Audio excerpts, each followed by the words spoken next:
Hey, welcome back to our channel. In this video I want to show you how to deactivate your X account on your iPhone. Okay, so let's begin. First of all, open X application on your device and you want to tap your profile picture in the top left corner of your screen. And now let's scroll down to settings and privacy. Now at the very top of your page you want to go to section that's called your account. And now let's find option that is called deactivate your account. Here you can get acquainted with some information about a deactivation of your account, and at the very bottom side of this page you want to find a button that's called deactivate.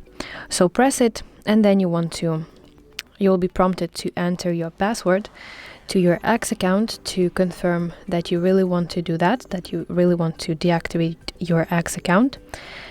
And after that, finally tap the deactivate button one more time to finalize the whole process. After that, after completing those steps, your account will be deactivated. And if, for example, you change your mind, you have to log back into your account within the 30-day period to reactivate your account. And then everything will work fine again, and you will get access to your X account again. So that's it. Thank you for watching. If you found this video helpful, please like it and subscribe to our channel to see more content like this.